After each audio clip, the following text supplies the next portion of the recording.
Hello, everybody, and welcome to Hanging with Hobo Live.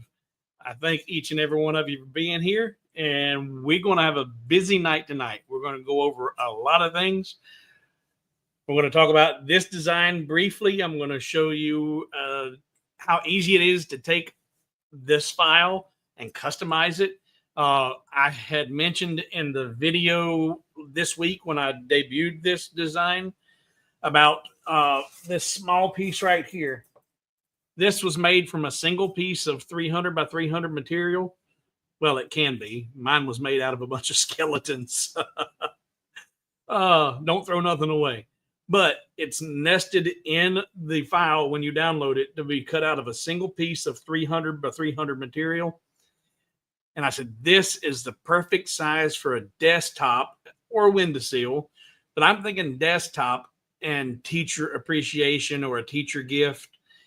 And someone else had said the same thing in YouTube.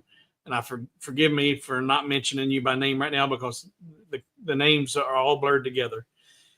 But what I started to do with this, and I haven't done, is to actually customize it.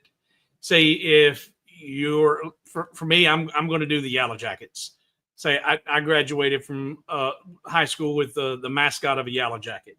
And I'm going to show you how easy it would be to actually put, if you have it, if you don't, it'd be easy enough to get a copy of your school's mascot and put a mascot in the actual Chippendale and then have a third layer of an just engraving of that mascot that sits on top of it.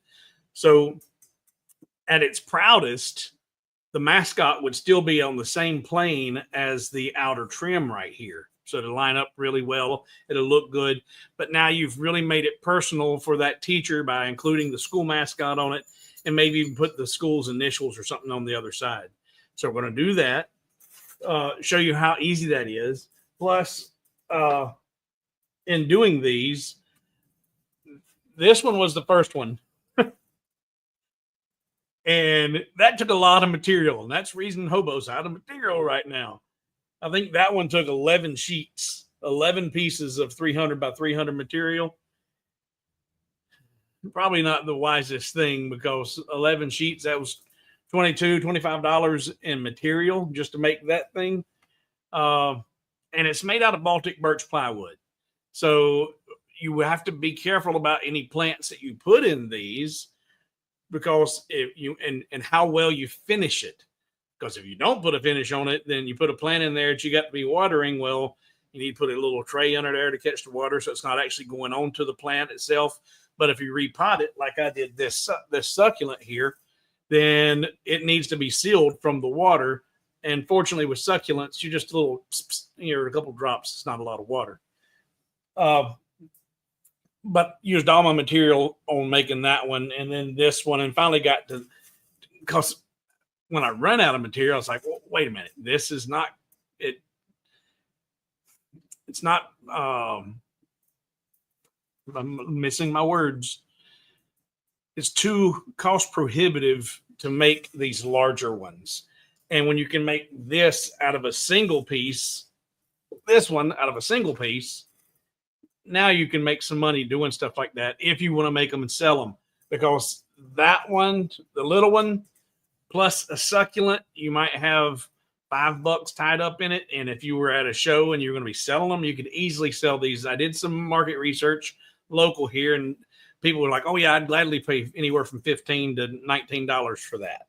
So if you've got $5 in it and you can triple your money, that's a good return on your investment. You got $22 invested in this, you ain't getting your money back on that one, most likely. So we're going to look at a quick customization of that. But these designs led to someone asking about, can you do a trellis? They wanted to have a trellis for indoor plants. And we're going to design one of those real quick and show you how easy that is to do. We're going to tackle a lot in this stream, so we're not going to spend a whole lot of time. I'm not going to spend a whole lot of time chatting and waiting for people to get here. If you're not here and you miss out on something, you can catch it in the replay. But in addition to doing this week, I have been working on producing some premium plaques. I've been doing a lot of the cedar, and a lot of you guys have purchased the cedar and have been really, really pleased with the quality of that product. But it is still a low cost wood. It's made from a fence picket, and it's very, very soft. It's not, but if you're going to make something and sell it for, 15, $20, and you got to have something really inexpensive tied up in it to begin with. But I sometimes get in my own way because I want to make nice things. Even my cheap stuff is really, really nice, but I want to make nice, really nice products. Use materials that you don't find every day or you don't find at all. And that sometimes begins to be something that you're doing it for the love of it, because nobody's going to want to pay what you have invested in it unless they are a connoisseur of that particular wood, or they recognize the quality and the how rare it might be. And then if they're a woodworker and they can appreciate it, hey, then you might actually have no problem selling it. But it's like, if you've watched any of the videos here on YouTube, and I can't call any of their channels by name right now, but a lot of these guys do the living edge and the epoxy pour tables, and you see them, they're selling them for $8 and $10 and $15 and $20,000. They say they are. Well, that's because they're not working with cheap stuff. Some of those slabs, those trees they go and get. A couple of us went up, Ed and Dwayne and I went up to West Bend Hardwoods this past week, and some of those things we seen in there, those trees were $8,000, $9,000 or $7,000 from this stuff. So yeah, I can believe they're selling them for $20,000 and $30,000 because the materials are not cheap. Same thing goes for the products we're making and selling here. If you're working with a $3 cedar fence picket and you make a nice project out of it, well, great, you're going to sell it for a few bucks. But if you want to have people recognize you as being of your better than average, or working with better than average materials, or products producing really well, then you've got to work with that rare and better than average stuff. So while I was up at West Penn, I bought a bunch of rare exotic hardwoods from their cutoffs section. Stuff that they're like, okay, they didn't have any use for it because they weren't full length boards, or they couldn't make anything of any substantial size with it, because they sell lumber. They sell boards by the board foot. So little cutoffs, they're like, okay, what can we do with that here? Put it in a bin and we'll sell it. Well, us as hobby laserists, most of us are working with desktop lasers, and I've got a big one. I've got the Rollei XW. I've got a big diode laser. I've got a CO2 over there that's being doubles as a workbench, because that's all it ever gets is stuff sitting on it right now. It has been for a while. And honestly, the work bed of this is only an inch or two different than the CO2 I've got. So it ain't because of workspace. This does everything I need it to. But for us using these desktop diodes, we're not able to work with big pieces anyway. So I've been processing these plaques and making them down into 5x7 plaques. Something that's easy to do. You can get onto any of, even if you've got just the regular MK1 or a little small open gantry with a 400 by 400 work area, whatever, or even smaller, you can do a 5x7 plank, and you can do it relatively quickly, and you can produce something really, really nice. But there's no market for that out there. Because after I made these, and then I started looking to see what they're selling for, I couldn't even find anything to do comparable to. And in the thumbnail, if you've seen it, this is one of my test pieces, and I was really tickled with this. This is Argentinian Osage orange. And it's Osage orange, but it has kind of a yellow orange hue to it. And this is natural wood finish. There's nothing on this except for lacquer and laser. Laser, take it straight off the laser and put a lacquer coat on it. And that just is gorgeous. And you're not going to get that out of a piece of Baltic birch. And these are solid wood. They're not glue ups. I did some glue ups back a few weeks ago, I think using maple on, and I did not like having the glue lines. And you can find a lot of quality wood, alder wood, and some maple and 5x7 plaques, but almost 90% of the time they're glue ups. In other words, there'll be two pieces of 3-inch wood that they've glued together, and you've got a glue line right down the middle or just slightly off. And you can see the varying grains on the product, and that just takes away from the finished piece when you can see the non-uniformity of the grain. But these are solid wood, and all the plaques I'm doing are minimum of 12 mil or almost a half an inch. So they're heavy duty. And speaking of heavy duty, the cedar plaques, in fact, just for grins and giggles, that set this right here. This is one of the blemished cedar plaques. It's got a little knot there on the side, and I include the blems with a pack for testing, but they're completely finished. They could be sold if need be. But this cedar plaque, I got my scales here. This cedar plaque weighs a whopping, come on, here, come on.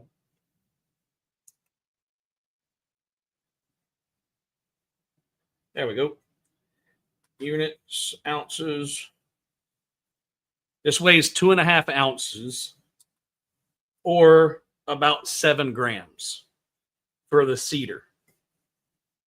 This Argentinian Osage orange is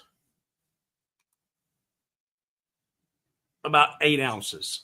So it's, nearly 4 times the weight of this. And why am I mentioning that? It's because if you were making these and you were selling, you set up and you were selling them, and somebody picks this up and it's as light as a feather, and they're like, okay, I made paper airplanes that weighed more than this, and they pick this up, it's substantial. And I do it, you do it, whether you admit it or not. We equate weight to quality. And so they feel like, it's like, oh, wow, that's impressive. But don't do it now. Stay here with me. But when you got time, Google, try and find a 5x7 Argentinian Osage orange plaque. You won't find any.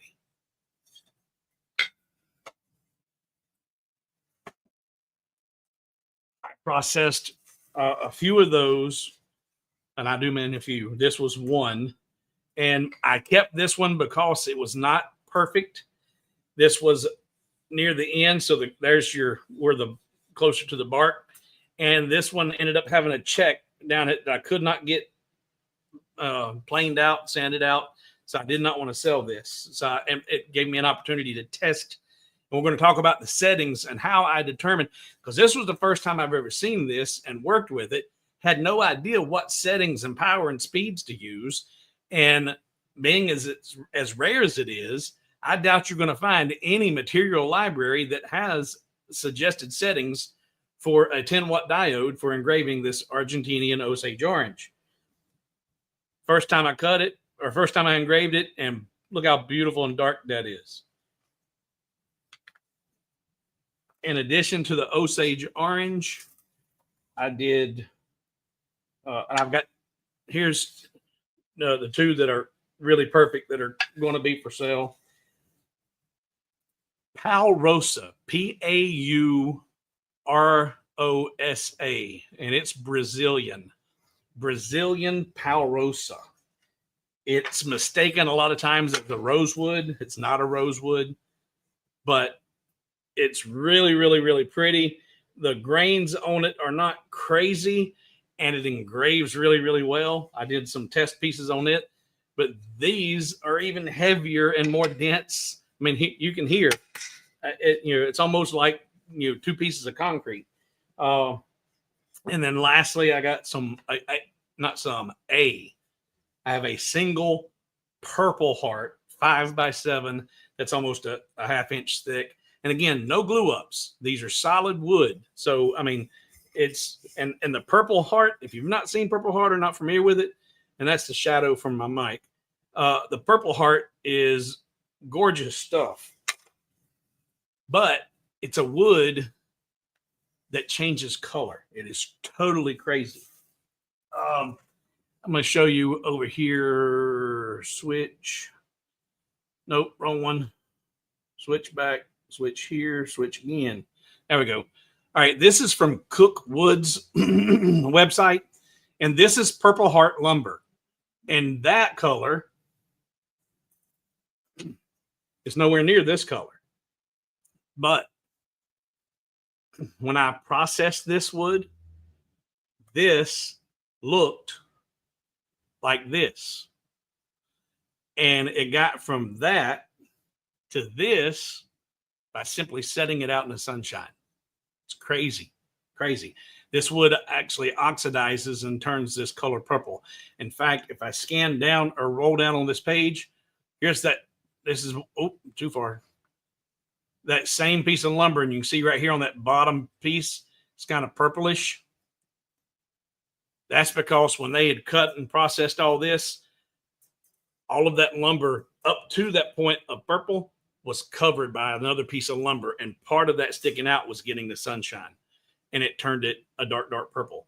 It will continue to change color and end up going back to a brownish gray. So to keep Purple Heart looking like this, you got to put a good coat of lacquer on it to seal it and protect it from the environment and keep that from continuing to color and or discolor. Now, I've got that out of the way because I've only got a few of these. And while I'm explaining how to modify these and do some other tricks, if you are already have a sign in for hobowithwood.com and you think you might be interested in getting some of those or grabbing these, some of you complain that you can't see the new stuff unless you're signed in. Some people see it without signing in. Go over to your hobowithwood.com and get logged in and signed in if you think you want to buy these, because they're not live now, but I'll be making those live shortly. And they ain't cheap. They're not for the faint-hearted, and they're only for those who really want to make some really premium and quality stuff. But I will be posting them, making them live shortly, and I don't want you not to be able to grab them if you're wanting to before somebody else does because you weren't logged in or signed in. All right, so now that's out the way, and like I said, and I love that.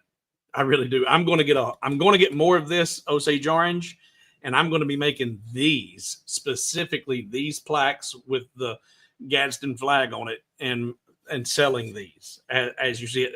And I'm not even going to do it on a hanger. I'm going to do it on one of the easels and make it out of probably out of maple, the easel, another hardwood. And something like this, I'll probably end up putting a price tag of, I don't know, probably 70 or 80 bucks, and I like those a lot. All right, let's get over to LightBurn and look at doing the modifications on this, and then we're going to talk about a whole bunch of stuff tonight. So put your feedback on and get comfortable. All right, let's see. Done. Switch. All right, if you get that file from hobowithwood.com, the planner, if you've seen the video this week, originally I had it just in this one size, which was the medium size, which is going to take this one twice plus this. We're going to take 3 pieces of material. And during the video, I said, you know what? Let's make it fit on one sheet. So this is the small version that can be done on a single sheet of 300 by 300. And I for graduation purposes and for teacher appreciation, I already have in my LightBurn art library all of my county schools mascots. So this, if you don't have this, this is something else you should take the time to do. Is, you know, a lot of times the schools, the Board of Education will have the mascots available for downloading for purposes like this. Sometimes they're not readily available, but you can ask for them and they can provide them. But I have, let's see here, mascots. There we go. These are all of my county mascots. And this is the Yellow Jacket from Bessemer City High School. Let's get rid of this because I don't need it for this purpose. And I don't really even need this right now. I'm only going to worry about my Yellow Jacket. He's all grouped together, and that's fine. I'm going to shrink him down. And I want to do it where he's on two opposite sides of this planner. And you've got one side that's all tabs, and you got one side that's tabs and slots. So I'm going to do it on the two that are all tabs. So it'd be on this one and this one. But I've only got to do it once and then duplicate it. So I'm going to do there and center it up. Now it's way too big still. I want to get it within the Chippendale pattern. So I'm going to shrink it on down to about there. What I'm looking for is when I'm going to do an offset of this and weld the offset into the Chippendale pattern. And I want to make sure that I'm not going to have any funky areas that are going to be too fragile. There's a little piece there I need to clean up. So I'm going to ungroup it, hit my control button and select that piece right there, and then regroup it. Now that's all regrouped, but it doesn't include that, so I can just select it and delete it. There we go. That's clean. Now, if I look at my measuring tool and I measure the width of these Chippendale slats or whatever they want to call them, that's 3.68 mil.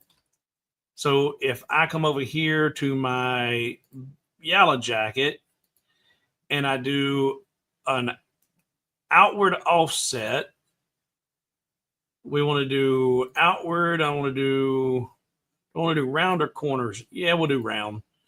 And outer shapes only. And I want to do, we'll do 3.6 and see what that looks like.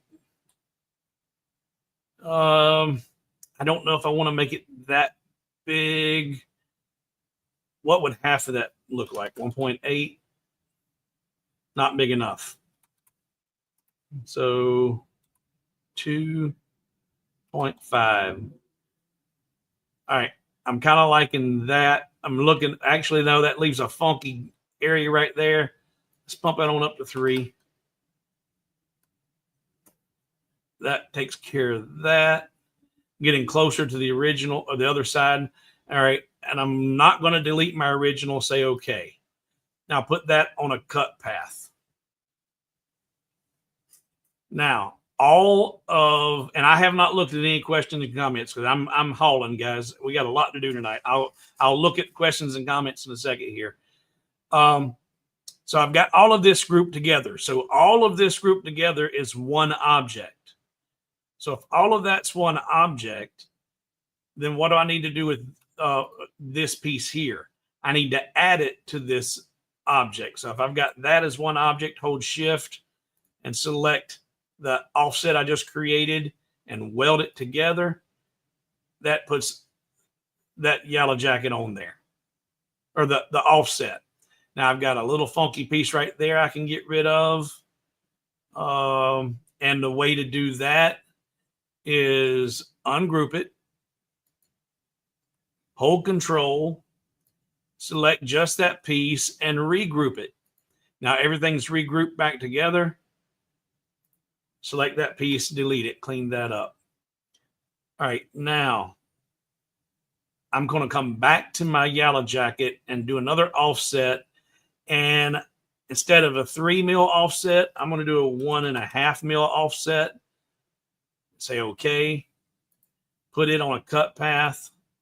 And now take that, hold my shift button, select my yellow jacket, and move it over here out the way.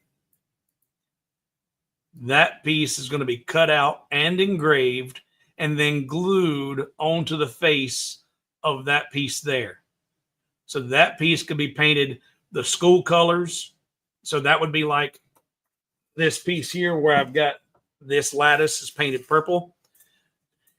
The yellow jackets were green and gold. So maybe I would paint, the lattice green, and instead of leaving this natural color, maybe I'd do it in gold.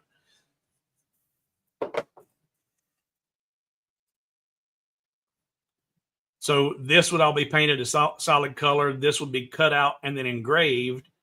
And then just simply take that piece, Control D, duplicate it, hold Shift, put it over that one and center it up. And then take and select the original there and delete it. Now you've got two matching sides that are ready to receive that yellow jacket.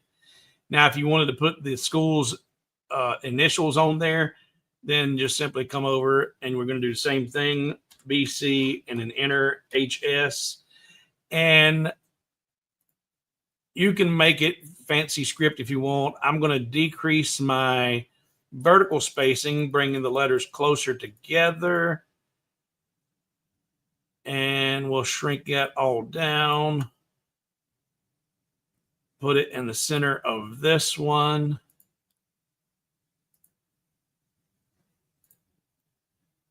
Now you got the letters. Now, what size is my B? The height of my B, not the offset, not the cutout, but the B, the yellow jacket. The height is 46 mil. So I'm gonna come over here to my letters. Aspect ratio is locked, and I'm gonna say 46 mil. And I didn't have my anchor in the center, so it moved it. So I've got to put that back in the center. So now BCHS would be the same height as the yellow jacket, or maybe I don't want it that big because I want to see more of my lattice. I'm going to bring it on down here. But I will go back and I'll do my original offset, which was, I think, 3. Outer shapes only. Do not delete the original. Select the resulting objects. And what does corners look like? No, I don't like corners. Let's leave it round and say OK. Now it's selected the resulting object. And if we look, you can see there's little pieces in here, and I don't want that. So I'm going to ungroup it again. But while everything's still selected, hold in the control button and select the pieces that I don't want.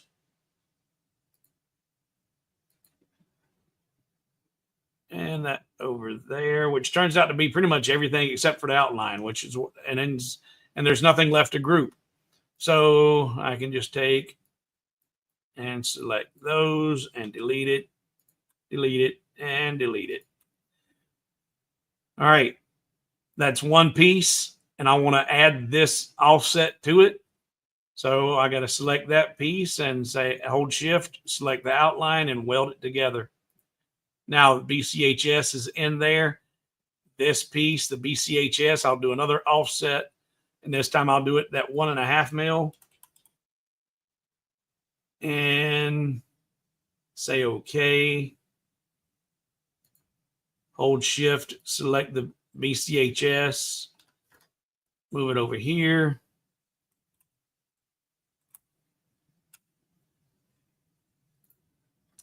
Put the BCHS on the engrave layer.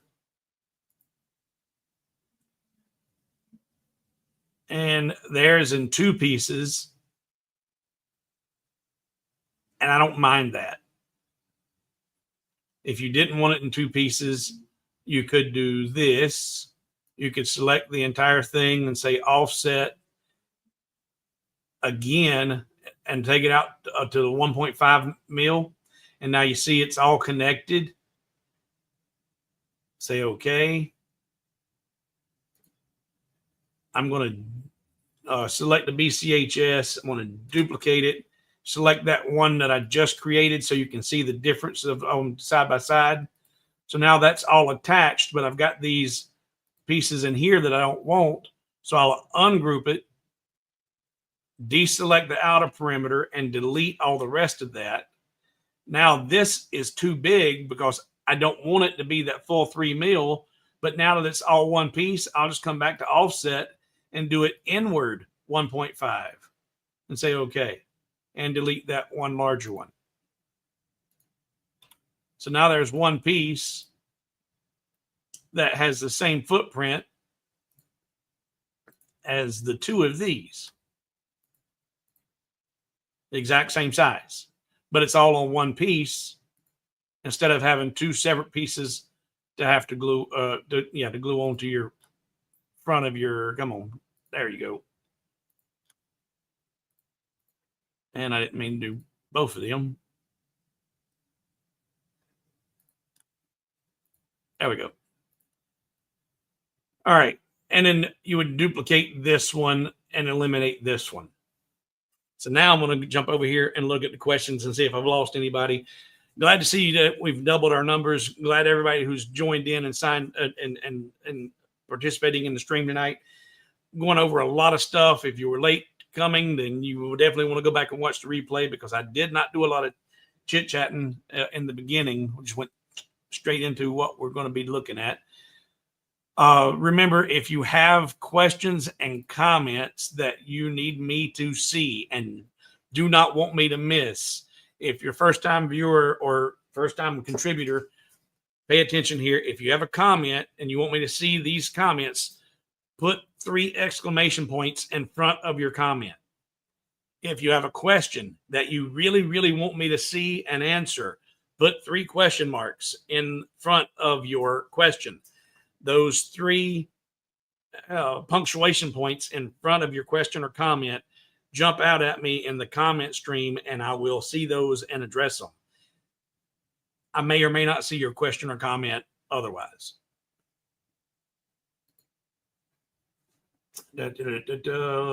So I'm looking down through here now to see if there's any questions and or comments for anybody who knew that already. That like this, Chris, I hate painting, so did the Chippendale parts with colored acrylic and was working with mixed materials, made the inner an acrylic box to protect the wood from the water. And I'm assuming you did that with your CO2 because you can do some colors with the diode, but I just don't like working with acrylics on a diode. But something I was toying with, Chris, and I don't know if you have this down there in Australia.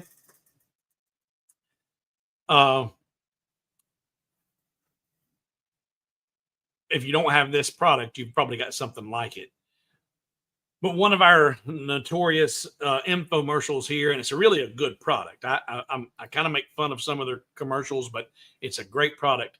It's Flex Seal. Flex Seal, they offer it in a tape. They offer it in paint. They offer it in spray. They offer it in all kinds of different formats.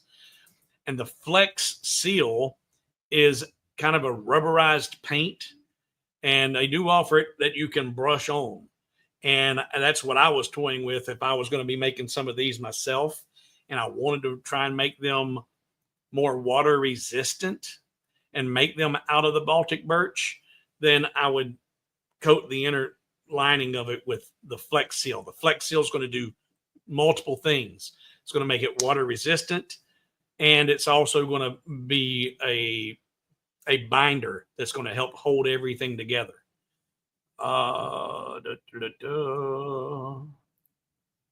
Working with mixed materials, you need to match your tabs and slots to different thicknesses. And different materials can have different kerfs, which make it even more aggravating. Ed says one of the slabs we looked at West Bend Hardwoods. If you weren't here earlier, talking about a trip up, some of the slabs, Ed seen one in there that was $18,000 just for a piece of a tree that was standing there unfinished. Just there's a tree or piece of a tree that was probably It might have been 4 inches thick, or it might have been, it might have been 6 inches thick, maybe. But $18,000 for a piece of a tree.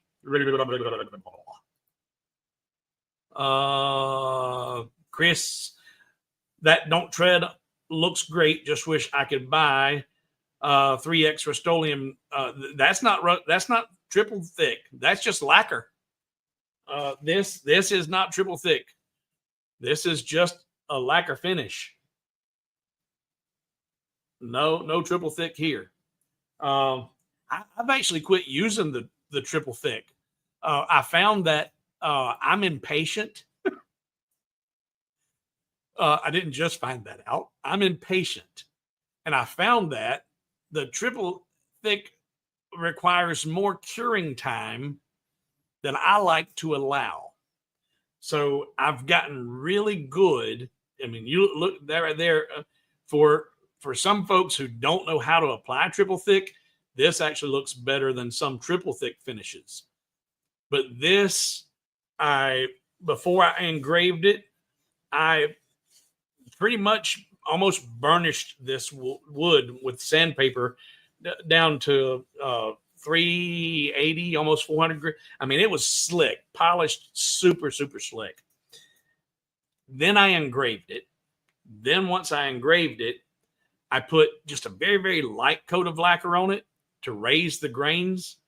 Then once that's done, I sanded it smooth again. Then I put a good coat of lacquer on it, sanded that smooth again, and then a third coat of lacquer on it. And I did all 3 coats in an hour and a half.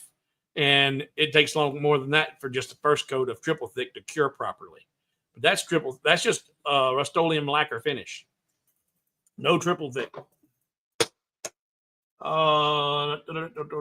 Questions. You can also put Purple Heart in the oven at 300 degrees for 45 minutes to an hour and get that dark purple color back. Yeah, you can bring it back. You don't even, believe it or not, Andy, you don't have to do that. You can do that. I would be very cautious about people putting wood in their ovens in their house and forgetting about it. I wouldn't.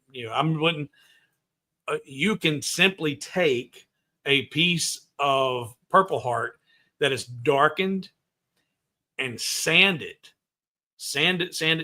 smooth, and then put it back in the sunshine. And the sun, UV will pop it right back out. But once you put this clear coat on it, you don't have to worry about that anymore. Purple Heart needs UV protection to prevent color change. And I was reading on a couple of databases, and they didn't say anything about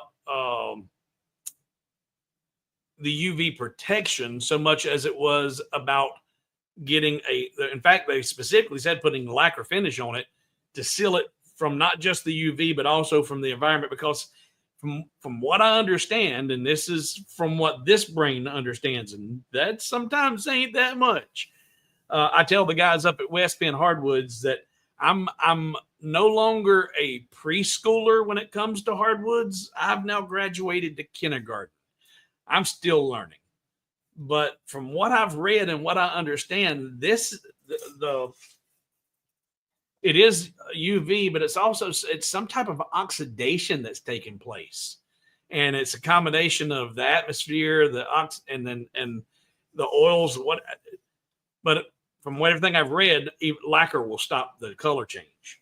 But if you do have a spar urethane that has UV protection and to give you the glossy finish you want, then it wouldn't hurt to put a finish on it that has UV protection in it. Wouldn't hurt.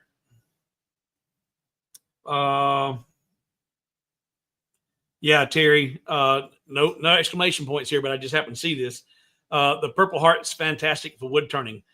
They have a lot of. You won't find a lot of this in slabs like this either.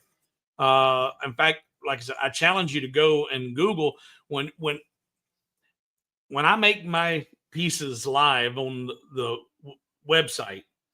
Some of you are going to go like, yeah, right. They ain't paying that. I ain't paying that. Those who just completely balk about the price that I've got on some of these, you don't know what you're looking at. And the fact that it even exists in a solid piece with no glue ups is extremely rare. You can't find them. I couldn't find hardly any of this stuff. All right, good. And now for the other folks who are also kind of new, if you see these numbers in the stream and you're like, what are these numbers? In addition to the question marks and the exclamation points, when anybody learns something new from something I'm demonstrating and or teaching, they'll put a number and how many things they've learned. So Kay, and that when I was demonstrating that with the high school there, Kay had already learned 2 new things in watching this. And so same goes for Tom. That just lets me know that you didn't fall asleep and you're actually watching and you've actually learned something. So lots of 1s and 2s. I like to see that. Good, good, good. Okay. Yeah. Chris says we got Flex Seal. So Flex Seal is actually pretty good stuff. I thought about doing that in the planners. I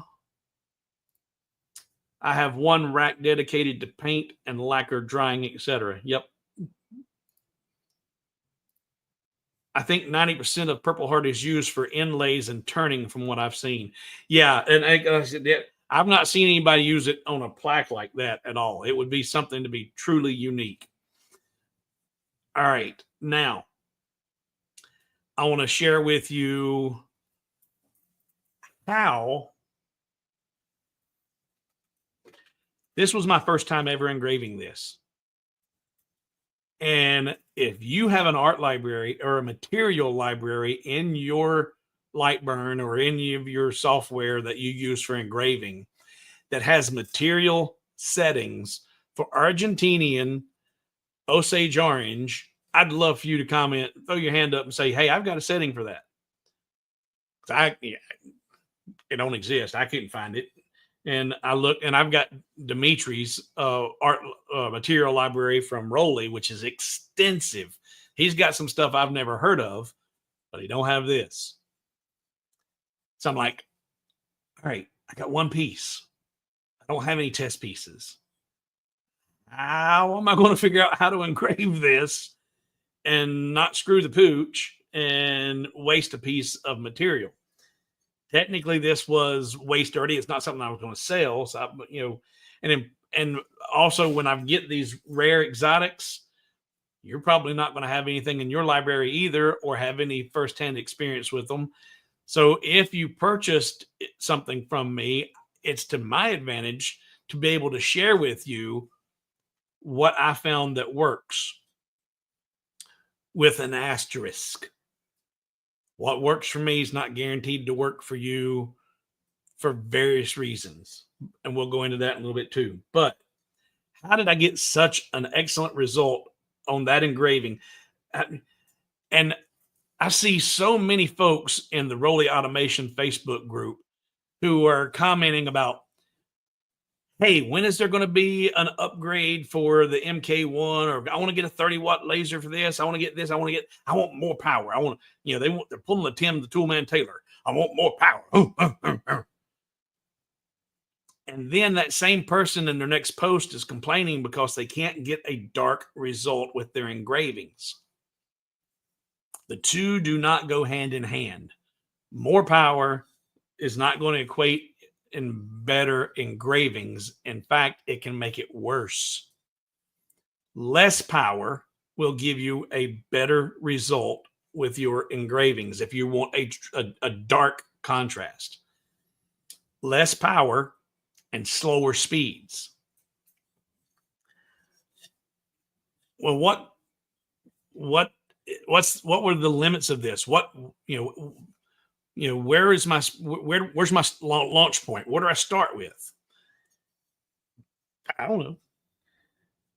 So what I did was, I can tell that this wood is extremely dense. It's extremely heavy and it's very, very dense. I know that the settings for this are not going to be anywhere near the settings of the cedar, because the cedar, I can take my fingernail. In fact, this, trying to get it where you can, there we go. Get the glare off of it. You see there's no marks on that wood there at all. I can take my fingernail and put that. So I even scratched it. I even gouged it. This is very, very soft wood. It does not take a whole lot of anything with your laser to get a halfway decent mark on cedar, but then it's vulnerable. So I went and found a rating for the Osage, the Argentinian Osage orange on the Janka scale rating. I wanted to find its rating as far as its density. Then once I found its rating on the Janka scale, I then went to my art library, and actually, in fact, let me go over to this website. Let me find it here real fast. I've got it open. I just got to pull the window up. All right, here, and switch. So this is the wood database. The wooddatabase.com, and it's got a hyphen in there, wood-database.com. This is a really good resource for finding out information on different types of wood and different species. But down here on this particular page, world or wood power rankings chart, and it's got all these different types of wood. A lot of this stuff, y'all guarantee you've never heard of, and then some of you are like, never heard of. It grows in my backyard because we got people from around the world right now. But this stuff here, if I come down here, and in fact, I'm going to do Control F. There we go. Orange, and find. There's Osage orange. Argentine Osage orange. It's got a Janka index of 50.9. 50.9. So I'm like, okay. So now that I got a Janka rating, I do go back over into my art library, and I'm looking, not my art library, my material library, and I'm looking for all the different exotic woods, hardwoods that are in there. Now I'm kind of familiar with them. I come back to the Janka ratings. And if I've got an Argentine Osage orange that has a Janka rating of 50.9, then I'm looking for a wood that I recognize that's similar in the Janka index.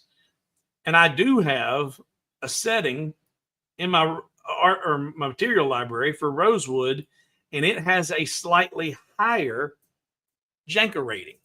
So it's a little harder. It's,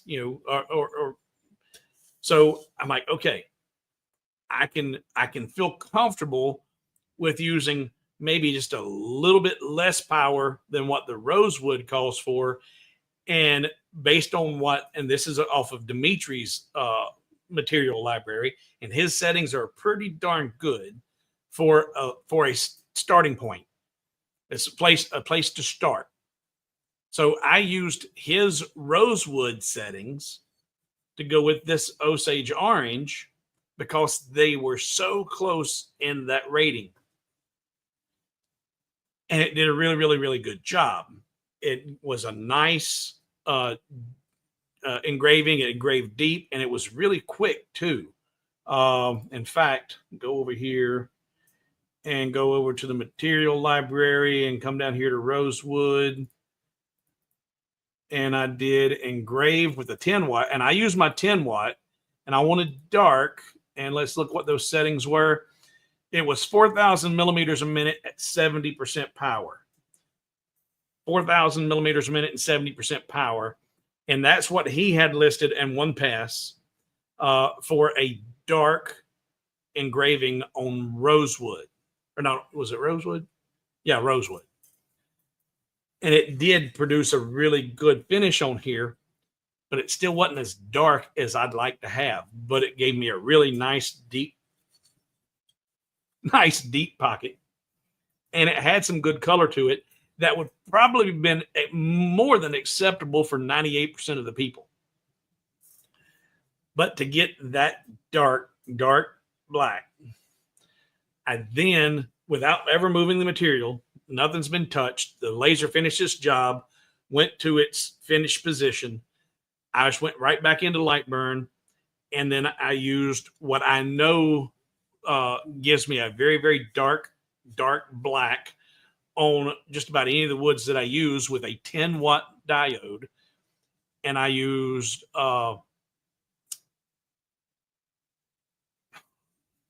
720 millimeters a minute at 10% power. Yeah, 720 millimeters per minute at 10% power in a fill mode. And then I went back in with another sub layer and did that 720 millimeters a minute at 9% power in a line mode. So those settings looked like this.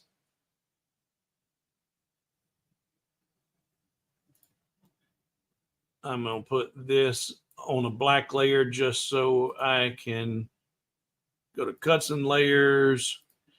So I assigned that. So now I've got, that was the first pass. I had 4,000 millimeters a minute at 70% power, and it did great, but I wanted it darker. So I used my plus button right here, added a second layer, and I did 720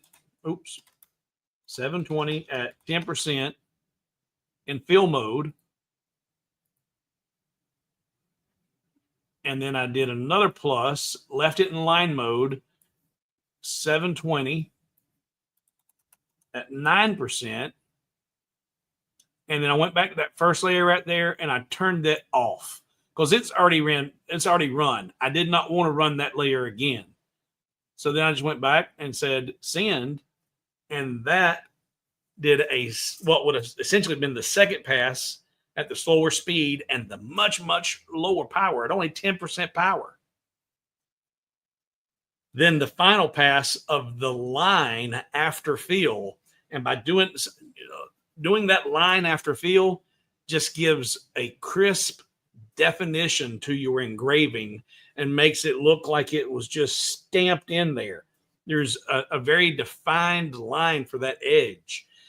I didn't slow it down any, but I reduced the power by 1% so that I didn't get any extra scorching or anything from on the perimeter of that cut. But that first time engraving this wood, never had this material on my laser before, and using the Janka scale rating of this wood comparable to a wood that I did have that had a known successful engraving, and then was able to fine tune it using that lower speed and lower power to get that dark. That almost looks like it's printed on there. You cannot ask for a better result than that. So if you aren't familiar with the Janka ratings, find you a website. That wood database is a good one. But there are tons and tons of websites out there that you can research different wood species and get their Janka ratings. But when you're working with a wood that you've never had before and you don't have anything to base it on, try that. See, because now you're not just closing your eyes and throwing darts in the dark. You've got some kind of similarities to base it off of. Let's see here.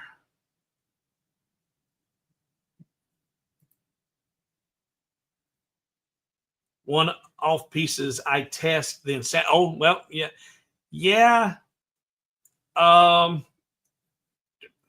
Depending on the first pass I did using the rosewood settings on here, it did such a good job of creating a good engraving and a good deep pocket. You wouldn't have sanded that off without really changing the profile of the material. But yeah, and that's something, and in fact, the Palrosa,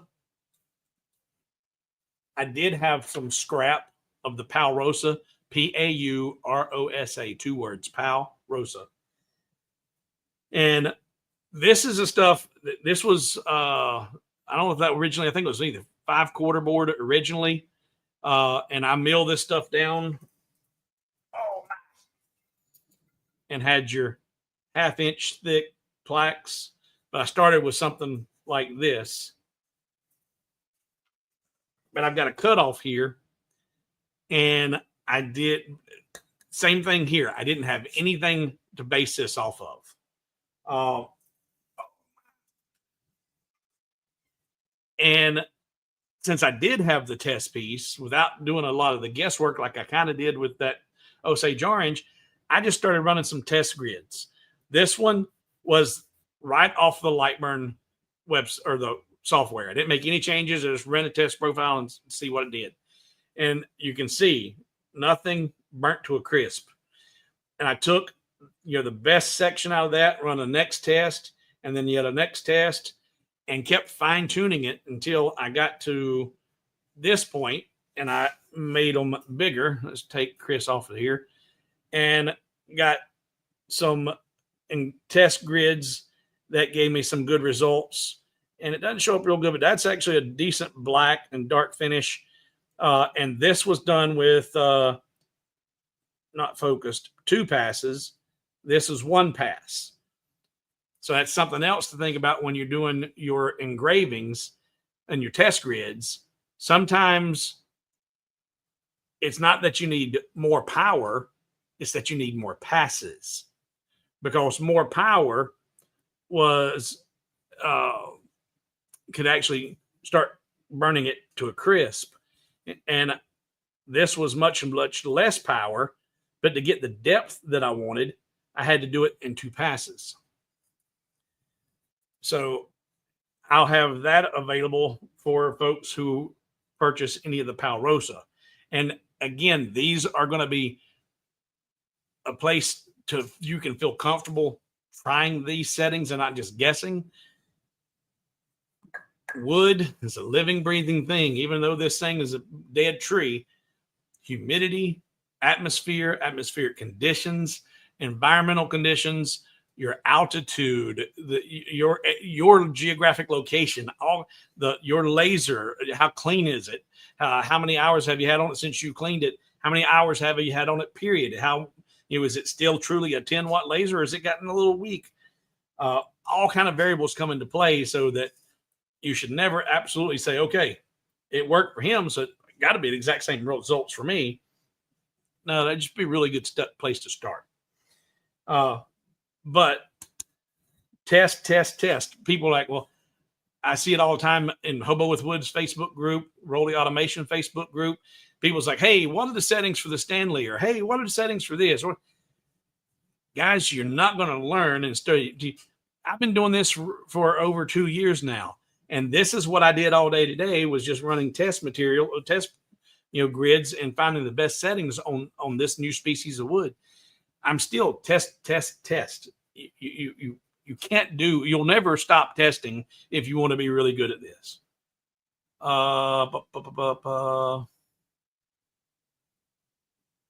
Let's see, Rusty Nails. That is how I found the settings for olive wood a few months back. I like the fact you can filter woods by country of origin on Wood Database. Yeah, Wood Database is awesome. I just found that this past week, and I'm really enjoying it.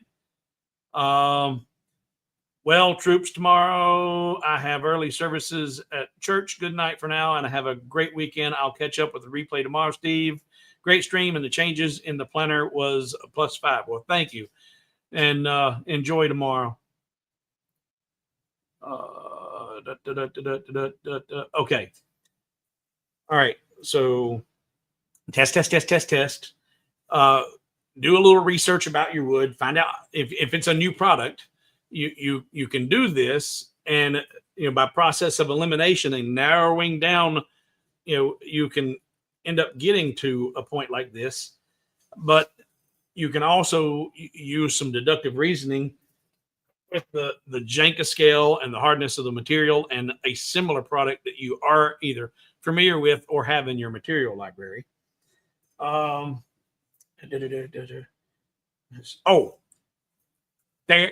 Let's design a trellis real quick.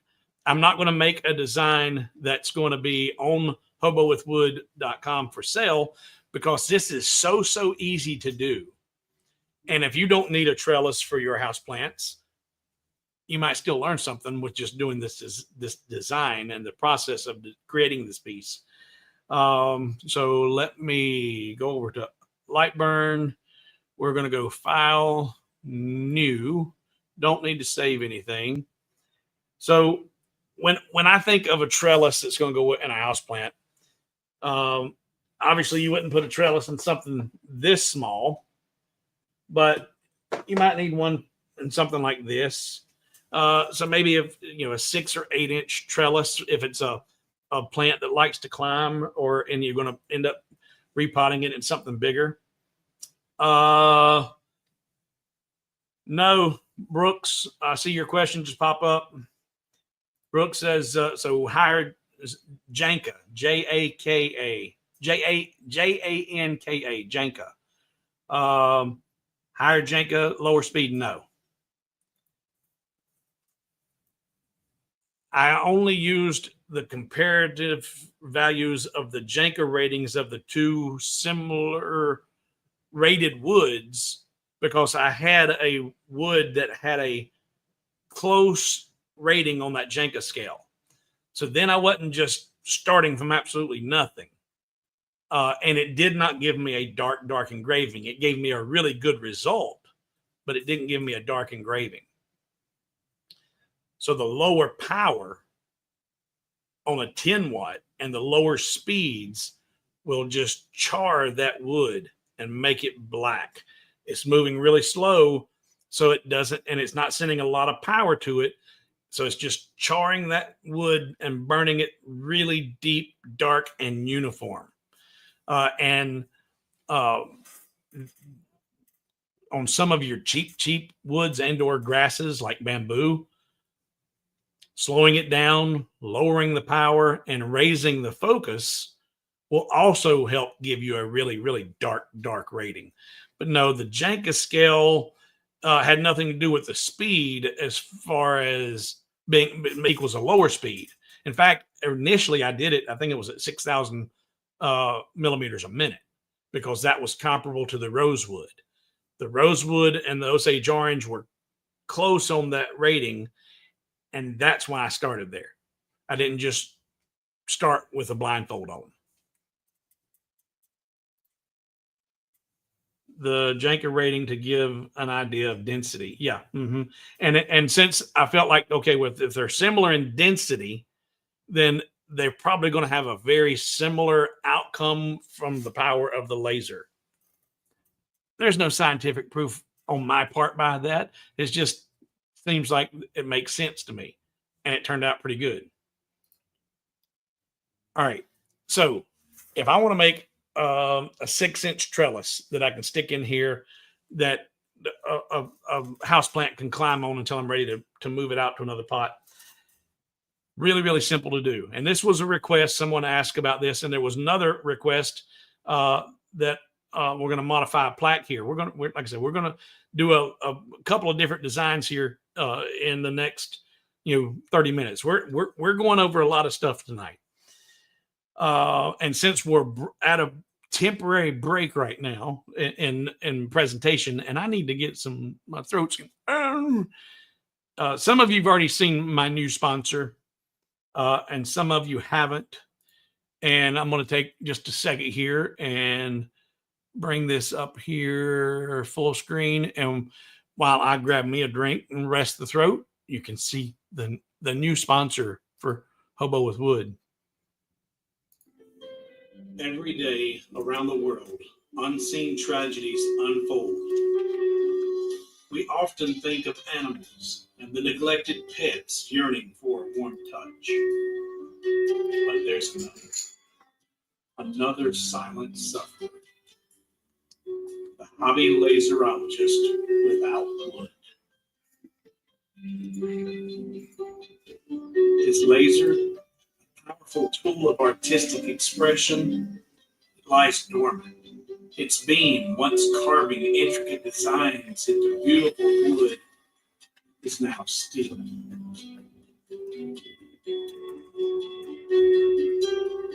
Hobo yearns for the grain, the texture, the inspiration that only wood can provide. He dreams of crafting personalized gifts, intricate models, the very things that bring joy to others and purpose to his life. But without a steady supply of quality wood, his passion withers.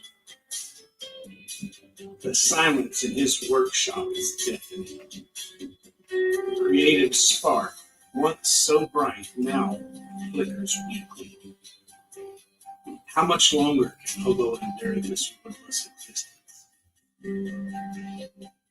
For less than the cost of your daily cup of coffee, you can provide and make a difference in Hobo's life.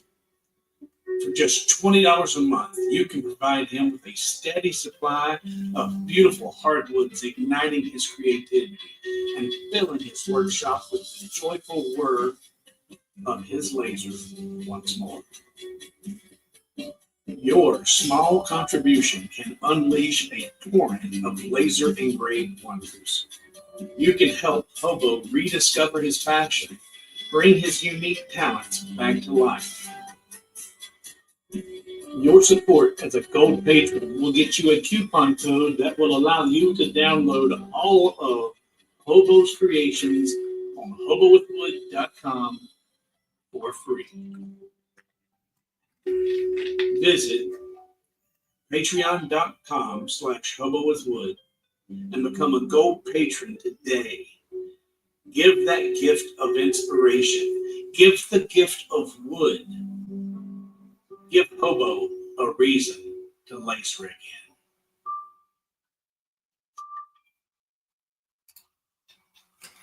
Okay, so I had a little extra time on my hands. I don't know when I had it, but I had some extra time, and I said, if you hadn't picked up on it, it's a parody of the whole ASPCA and the Sarah McLachlan. Oh, the poor puppies or the poor whatevers. So I'm like, hey, I'm the poor whatevers, and I could use your support. Do consider going over to patreon.com/hobowithwood and become a regular supporter for this channel.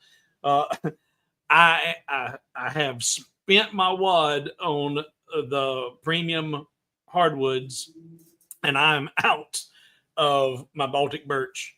I'll get some, especially when you guys buy all the plaques that I'm going to be listing here on hobowithwood.com in just a few minutes. All right, now let's make a trellis. And I see that Kay is in the stream. I'm glad you're here, Kay. Kay says, thank you, Steve. I was wanting to ask about the trellis. Well, this is something that I think a lot of folks will probably benefit from. Just even if it's not about the trellis, the techniques that I'm going to use and how I do this, people are probably going to go, huh, I never would have thought of that. That's because you're not in here, and thank goodness you're not. All right, let's turn off K there. All right, so I'm going to start with drawing a straight line. Actually, yeah. Right now, this is just for scale right now. I'm going to say it's going to be 8 inches is good. We'll say 8 inches just starting out. Just I could use the grid and all that good stuff and use all my numbers, but I'm not that advanced yet. So I've got an 8-inch line there. We'll put it on a toolpath. That's just for scale. So now I'm going to come over here to my polygon tool, and I'm going to come over here to the center of that line, and I'm holding Control and Shift, and I'm going to draw out about an 8-inch. Doesn't have to be exact, it's close. And now I'm going to hold the Control button. I got to select it first. Hold the Control button, and you see right there that little purple dot that pops up there? I hold Control, and that pops up there. And now I can just take that and select it and drag it to the left, and I decrease the number of sides of my polygon. Drag it to the right, and I'm increasing the number of sides on the polygon. So now I've got a triangle. Drag it all the way to the left, and I'll put it to the top of that line. All right, so there is a triangle, and I'm going to put some radiuses on this, and We'll just do a 1-inch radius. Come on. 1.0 and do a radius here. Come on. There and there. All right. So now I've got a triangle with a 1-inch radius on either end. Now let's do, I'm going to come down here and I'm going to draw a square. Get right there and get my bullseye, hold control and shift and draw out a square about there. And okay. Now, I want to get a design in here. So I'm going to come back over to my polygon tool, hold shift and control, and I'm going to draw out just a polygon. I'm not even sizing anything. I'm just doing what I think is going to look good. I'm going to go there, come over here to the grid array, and I'm going to create a grid there and rows, and I've got them slightly overlapping each other. Both, I've got a negative X spacing and a negative Y spacing so that I've shifted by half and have them overlapping here and overlapping there. And that's pretty big. Say, okay. And I've got my group results turned on. Select results is turned on. So now I hold shift, select. Oh, got to go to the selector tool, hold shift, select that funky triangle thing and tell it to go to the center of that. Okay. Now it's like, what's this? What's it doing? What's he doing? All right. Now, I drew that line. I didn't really actually need it. I'm looking here. I don't like, even though I put that center, visually what I'm looking for, I'm going to come over here and grab that center line of that polygon and put it right there on that center of that square right there. Yeah, I think I'm liking that. Okay. What I'm looking for is equal distance between that edge of that polygon and the edge of that triangle there and there. And now that's, I told it to center a minute ago, but I didn't really want it centered. I wanted it to be visually centered with the grid array that I created. Now I've got that centered up. So now that I've got that done, I'm going to, so I've got the array. Is that the array? Yep, just the array selected. I'm going to come over to my offset tool and I'm going to do an offset inward and outward. And let's go to metric. I wish you could toggle in the tool, but so I switch to metric, come back to the offset tool. I want to do both inward and outward, and I want to do a 3 millimeter offset. Do I want to do three? If I go 3 millimeter inward and outward, that's actually a total of 6. So let's do 1.5. 1.5 inward and outward would be a total of 3 millimeters. And say, okay, and I'm going to delete the original object. So turn that on, and I'm going to do corners, which I think is corners, even though just because of the shape. Say okay. Now that deleted that original array. Now I'm going to come in here, and I'm going to, and I love this trick so much, and thank you, Stacy, for teaching me this. I learn still daily, weekly, and this was a few weeks ago. Stacy pointed out this trick to me, and I love it. I used to use the Boolean assistant when I wasn't real sure about which subtraction I wanted to use, but I don't have to do that no more. I want to have this piece of this.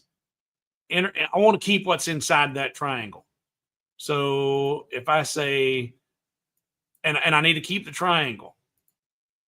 So I know that if I'm going to use that as a cookie cutter or stamp it out, it has to be a duplicate. So I'm going to duplicate that triangle. And I'm going to say A subtract B, which is the triangle. But look, I don't have that selection available. So why can't I, what I have here? Because I selected 2 of them. That's why, dummy. A, and then hold shift and just click on that triangle. There we go. And subtract. See, now that's not what I wanted. That's not what I wanted. Because it was something, they weren't all grouped. All right. Doing this on the fly, you're getting to see screw ups and all. So that trellis that was created there, I thought I told it to group everything, but somewhere along the lines it got ungrouped. Control Z to undo that. I'm going to select those triangles, and I'm going to select this square, put it on a different toolpath, and then turn that toolpath off so it's gone. Now select all of that and group it back together,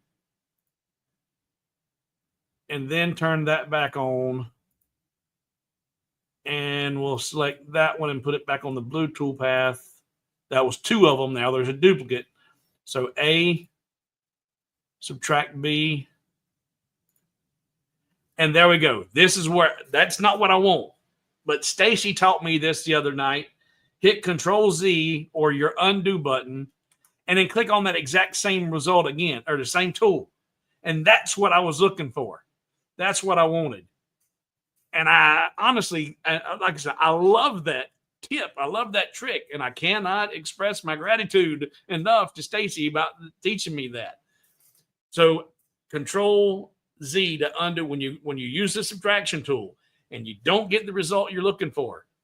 Just use the undo button at the top of LightBurn or Control Z to undo it, and then select that exact same tool again, and it'll give you the other possibility, which you were probably looking for.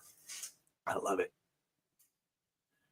So now that I've got that, I'm going to come back here, and because I created a duplicate, I've got the original one back on here, and I'm going to do an offset of that, and I'm going to do, oh, cancel. Come on. Where is you at? Right there. I'm going to do an offset, and we can do inner and outer, just like, or do both inward and outward, the same 1.5 millimeter. Delete the original, select the resulting object, say okay, and group them. Now that they're grouped, those 2 are one piece. So that's one piece plus this, and weld those together. Oh, that's not the result I was looking for. Excuse me, undo. That's good. All right. So go back to that and ungroup it. And I'm going to weld, or no, I want to subtract. I want to subtract this trellis from the inner triangle. So I'm going to say, I want the triangle, that's A, subtract B. But I needed to duplicate that triangle to begin with, and because it's gone. So undo, put that back. Duplicate it, Control D. Now the A, subtract B. No, I want to weld it. I don't want to subtract it.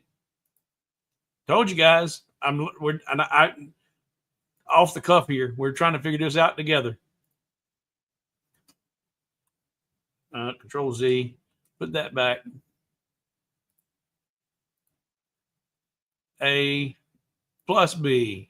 Weld, and actually I think I do want those grouped. So group those. That's A plus B, weld it, and that should be one piece.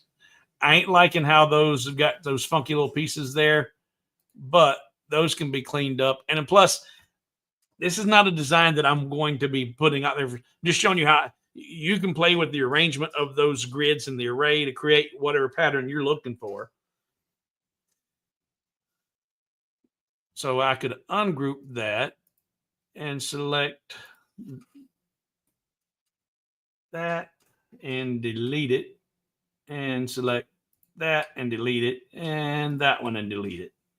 That looks a lot better. Got a bunch of funky little things going on up here. Just select all that and delete.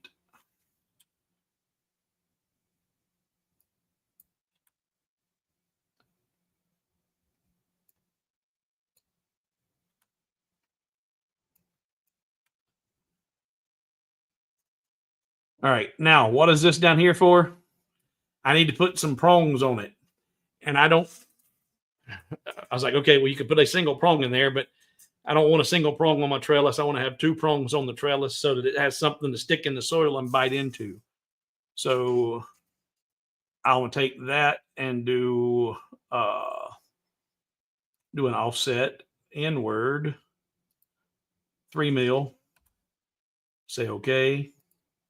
Didn't want to delete the original. Control Z, offset, do not delete 3 mil. Okay. Put those on the toolpath. And I want to get rid of this area. You can do it a bunch of different ways. I'm going to just do subtraction tool by simply coming right here and drawing a square right there. Get on the bottom. And then just say A, subtract B. It's not grouped. Nope, group it. A, subtract B. That gives me 3 sides there. And then is this all grouped? Nope. I can do a couple of things here. I can do, is that grouped with anything? No, it's not. So I can use my scissor tools. Just come inside here and cut there, there, there, there, and there. And I don't need that little guy anymore either. So now that's all welded together. See, it's one piece. And if you wanted that bigger than 3 millimeters, probably it should be. You might, in fact, you know what? This might need to be quite a bit bigger. So let's do this. Say, you just realize that after the fact. It's like, oh man, that needs to be a lot beefier. That's too thin. Well, I'm just going to drag a tool line down here and I'm going to put it right about there. And let's put that tool line on the blue path. I got to select it and put it on T2. And now I'll use the scissors again. I'm going to cut that part of that tool path, that part, and that part, and that part. And now I can cut that and that. That little guy don't need to be there. So now that's already a lot beefier there. And you're like, well, wait a minute. But there's still the part that goes in the soil is way too small. Yep, sure is. But all I'm going to do now is just go into my node editing and I'll grab these 2 nodes and I'll move it over 1, 2, 3, 4, 5, 6 millimeters. Grab these 2 nodes. There's an extra node down there. Move them over 1, 2, 3, 4, 5, 6 millimeters. And if I want to have these come to a point, then I'm going to use the letter M for middle. M for middle. I'm going to get rid of that little guy right there. And now that I've got those there, I'll come up here and just so I can have it uniform, what the heck? I'll draw another tool path down here. And now that I've got that going across, I'll use my node editing and insert a node here, here, here, and here. And then delete, holding shift, select all 4 of these on the corners and hit the letter D for delete. And now I've got those come to a point. I don't need that anymore. Oh, I didn't mean to do that. Control Z, undo, selector tool, get rid of that. So there's a trellis that you stick in the ground and you could, those are actually really, really big holes. You maybe want them that big, maybe you don't. You can play with the grid array and create whatever pattern you want.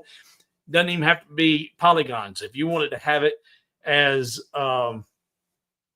some type of floral design, you could do that and create a floral pattern in the back of that trellis.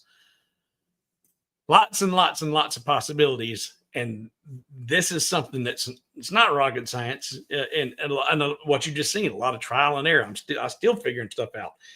Undo and Control Z are your best friends in the world when it comes to creating stuff like that. And don't be afraid to screw up. Don't be afraid to screw up. All right, let's see here.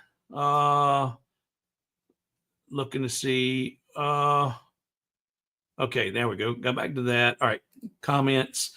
Nothing like the good old mark one eyeball for aesthetic object placement sometimes rather than hitting. Oh, yeah. Don't. This is especially if it's something that you're going to be selling, and even if it's just for yourself, it's what looks good that matters.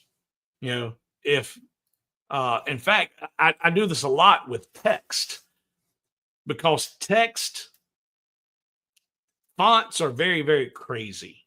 Any kind of letter that has a curve to it, the letter S has a curve at the top and a curve at the bottom. The letter S is much larger than the letter T, even when using the exact same size font. The letter, if it's not a capital S, they're just two uppercase S and an uppercase T in the same font, same size, same here. The S is bigger. And when you tell it because of those curves, the graphic software does not take the curves of the arcs into consideration. Whatever that flat line for the top of the T and the bottom of the T is, if you extended that straight across the S, that's the only thing that it looks at and considers. So when you got a word that has a lot of letters that have curves in them, especially if you sometimes it's more problematic with some of the handwritten scripts. It's not about what actually center is. It's about what looks good. Sometimes you have to move it around and put it where these say it needs to be and not where the computer says it needs to be. All right. Any thoughts on Bamboo Labs H2D? Brooks, H2D, is that, when I hear Bamboo Labs, I think 3D printers, but I don't know what the H2D is. Now Brooks, I don't know your name. I'm not familiar with you. I haven't seen you in the stream a whole lot. So welcome to Hobo with Wood, Hanging with Hobo. I am not a product guy. I'm not that guy who is constantly wanting to sell you on a new, improved gizmo. Nothing wrong with that, as long as someone's being honest with you. When it's somebody who's got a new project or not a new project, but a new product, every time he's on your YouTube channel, and everything is great, I'm always leery. That's why I really do. And somebody kind of made fun of the other day about Clack, but I like Clack. Clack will show you stuff. He shows you the good, bad, and the ugly. He don't pull no punches either. It's here it is. But when he tells you about something, it's not always just all roses. So I appreciate watching him for feedback on products. But I'm not familiar with the H2D, and I get contacted 2 or 3 times a week from manufacturers who do want me to sponsor their product on my channel. And I don't want to be a pitch man.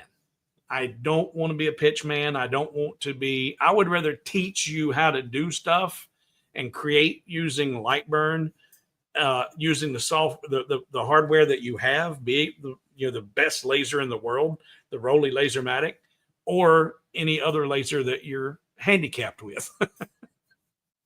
and I kid. But I'm not familiar with that one. And don't ever expect me to be a pitch man. And when I do tell you about something,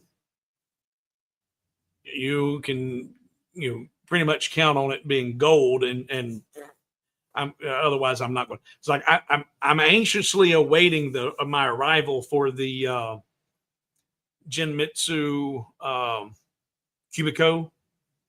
The little small Cubico is coming out. It's a little bitty small desktop CNC. I've got 2 of them coming. I bought 2. I did not, Genmitsu is not sending me anything for free. I bought 2, and I'm going to be giving 1 away here on the channel. But I bought 2, going to give 1 away, helping people learn how to do the CNC stuff too. I think that's going to be, especially if LightBurn ever gets off their butt and releases their mill mage, it'll be something that we're already kind of semi-familiar with.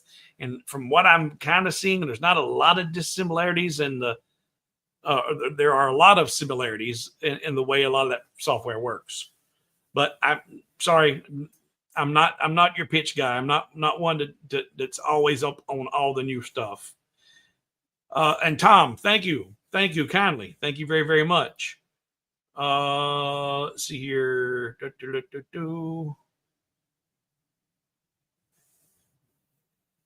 Let's see.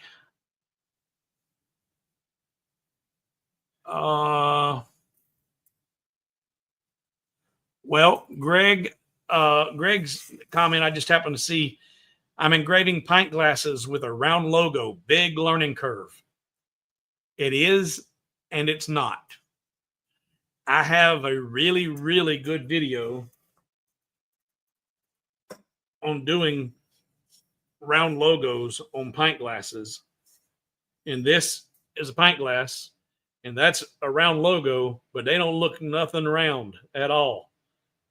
And that one's perfectly round, but it's egg shaped. And I did a really good video. I wish I had my other piece laying here.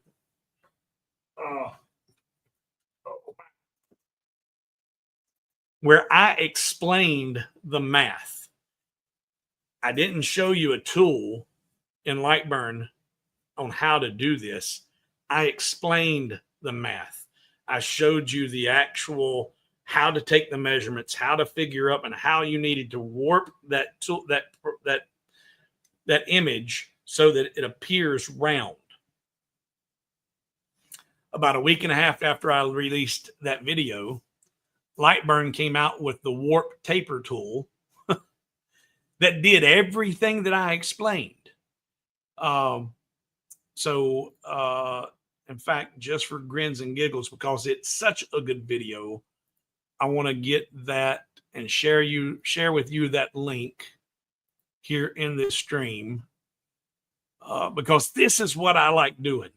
I like to help people understand what's going on and how to get the most out of their stuff. YouTube Studio, and my channel content. Let's see. Nope. Rotary. Okay. Cylinder correction for rotary engraving. I'm going to share that link here in the chat so you don't have to go searching for it. Copy, paste. All right.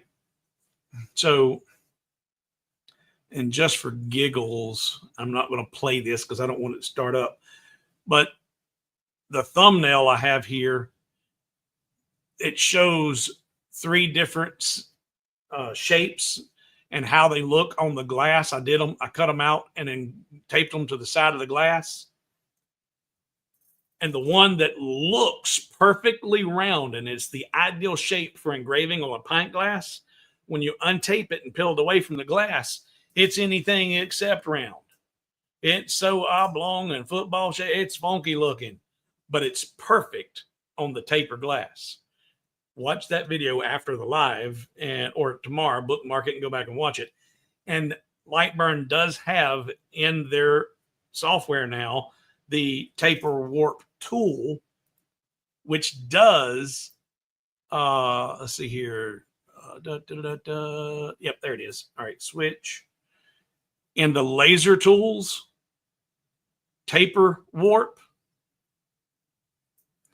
Taper warp does what I explain how to do. So depending on if you're right brain, left brain, if you want to understand how the pancakes are made, other than just want to pick them up off of the buffet and eat them, well, then watch my video and it tells you, it breaks it down step by step, how and why, what it does, when it does, what it does, when it does, it does. And if you don't, well, then the tapework tool will do it for you. You can follow the instructions, but it's not round.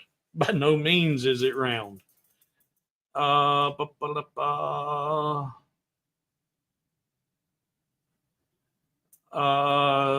Thank you, Kay. Thank you. And she says that's awesome. Thank you. And like I said, creating those, it's easy peasy. And using the grid array to create different patterns and designs, super simple.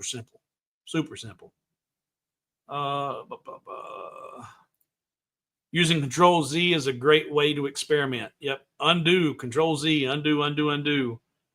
Your tapework video still has some great tips that isn't covered. Yeah, by the LightBurn tool. Yeah, like I said, it tells you why and what's going on, and also I help explain on size.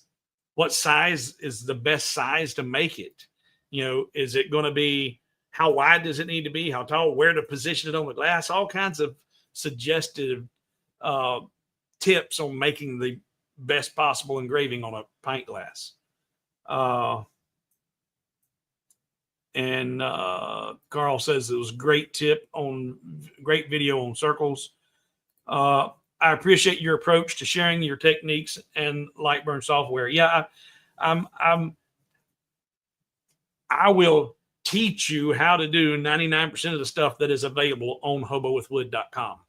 There's almost a video for every file that I have for sale that you can go and learn how to do it yourself. And I do that because I love to share and teach. But also, when people go, $4.99 for that, yeah, well, go do it yourself. And the time it takes you to do it, is it worth $4.99? You know, but you need to know how to do it if you want, like understanding how it all works, how the tools do what they do when you know, adding those mascots to it and knowing how to do that. Well, hey, you can save yourself a whole lot of trouble by downloading the file to begin with, but now I'm also showing you how to modify those things. Will your tape method that you use on crystal pieces? Yes. Yep. But now, all glass is not created equal. You need to be careful with glass when you're engraving glass. Some of your pint glasses, if they're not commercial grade pint glasses, you can get some stuff that's pretty thin, and it doesn't take much, and they'll shatter, and you got a glass full in your laser bed. Good, sturdy, thick glass, strongly recommended. And you need to be careful testing for it. Some, like when I was doing some of the mirrors and some of the glass that goes in picture frames, and some of that stuff can get really, really thin, and they'll just, shatter in no time. So be very, very careful with glass. But yes, the tape works with glass just like it did on the crystals. Printing off the design to see result before engraving is a great idea. Yeah, it does not hurt. It's really not. It's not that necessary to see the entire design. If you can envision it. The biggest thing is about the size and its position in correlation to, how high on the glass, how low, and how big does it need to be. Like here, this is intentionally in the wrong orientation and the wrong shape, wrong size. But and it's doubled up. But it's like, okay, I want, when I'm looking at this pint glass, I don't want to have to rotate the glass to read the logo. When I pick it up, I want to be able to see the logo in its entirety. So depending on where you place it, that's going to determine, because the higher up you go, the bigger it can be because you got more space. But if you stay low, then it's going to need to, it tapers down. It needs to be a smaller logo. And just seeing the perimeter, the overall size of that helps. Because on some of the glasses I've done, it's like, the bars were just like, I just want down here at the bottom, Guinness or, the bar's name just on the bottom. They don't need a whole big thing up here. But it's still, the taper comes into play, and how far is it going to wrap around the side is going to determine my overall width of that image. As a general rule, the cheaper the glass, the better the result. I don't know about that, Chris.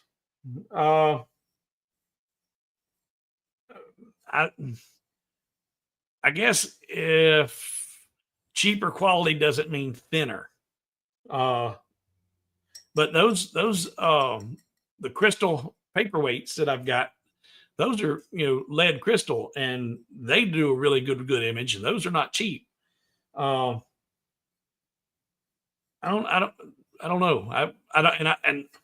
I've done more than my fair share of pint glasses, but I've gotten a lot from the Dollar Tree, $1.25 a piece here in the States, and they're pretty thick, and I didn't have any issues with them. But I have gotten some that were from some of the cheap online bar websites and they were just, you could tell the thickness. They were thinner material, and they crack. Yeah, Jack in the shop says same thing. Dollar Tree glasses work good for him. And I think that's what this one was, a Dollar Tree glass. They work really well. And $1.25 a piece. All right, now, is there anything that I forgot that I was wanting to do? Oh, yes. Let's make these pieces live on hobowithwood.com. So let me go over to my website, and I'm going to go to my dashboard, and I'm going to publish these plaques and make them available. See, products, all products. And I've got a whole bunch more hardwoods to process. And I actually don't have just hardwoods. I've got some hard maple, lots of hard maple. Those are going to be a lot more reasonably priced. No glue ups. It'll be solid hard maple, 5x7s. And I've got walnut. But then I was so shocked to see basswood. When I hear basswood, I think basswood plywood is cheap. I don't even like basswood plywood. It's junk, in my opinion. I don't use it for anything, not even for mock-up. If I need to mock up something, I'll use a piece of cardboard before I'll use basswood. But at West Penn, they had 4/4 board and 8/4 board thick planks of solid basswood. I was like, never knew. So I've got a bunch of basswood that I'm going to process up and make those into 5x7 planks. And you can find 5x7 basswood plank or plaques at places like Hobby Lobby and some of the craft stores, but they're junk. I don't know if you've ever seen them or looked at them, but they're some of them are the quality is subpar. And I will go through the material. I like the wherever that Palrosa I put. I don't know what I did with it, but that was a piece of scrap because the way I needed to cut up to get the premium pieces, I ended up having to waste more than I wanted to. I will waste, product and not use it or incorporate it into any of the finished pieces just so I can create premium pieces. So I've got basswood, hard maple, and walnut that I'm going to be processing, weather permitting, next week. All right, so now let's do the Argentine Osage Orange. Let's publish it.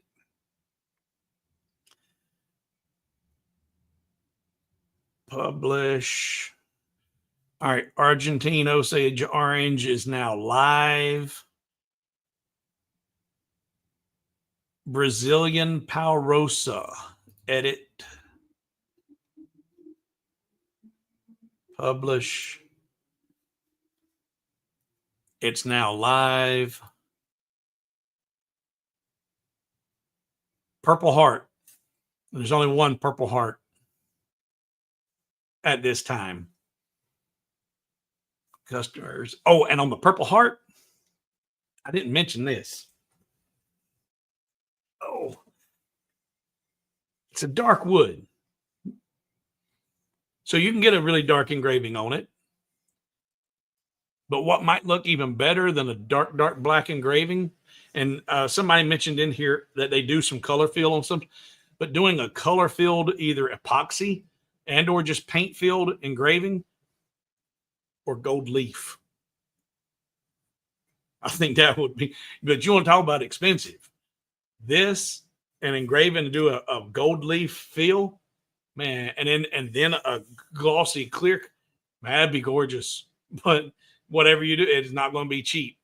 But that would be absolutely gorgeous. I got one of these right now, only one, and I'll probably be picking up more of this. But this was the only piece I had that I could process into a 5x7 and edit and publish. It's live. All products. Oh, and I forgot to tell you that somebody here in the stream actually said they were anxious to see this. I found a single piece of curly poplar. Never seen curly poplar before, but I found a piece and I processed it into a total of 11. There's a total of 11 5x7 plaques, and I've got them packaged and ready to ship. Where you buy 10, and I'm giving you one for free. And I want to show you these because I've got all 11 of them photographed so you can see them and see the actual plaque. In fact, that's the case for all of the plaques that I'm publishing right now. The actual plaques that are being offered for sale are on the website. Curly Poplar, edit,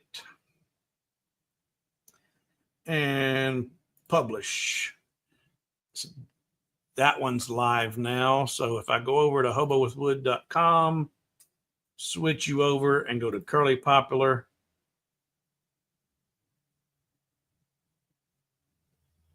And I'm trying to figure out, there we go. Did I get all of them? No, I didn't do them all. But look at that. That's got a lot going on. The cathedral's in the wood grain, and it goes, you've got greens and grays and browns and whites. And those were the two most, had the most going on with the grains. But I've got all 11 pieces in the, what do you call that? The gallery. How do you switch? There we go, like that. Ain't that pretty? And that pretty. That one's actually got some pecky going on. That was the only piece that had that.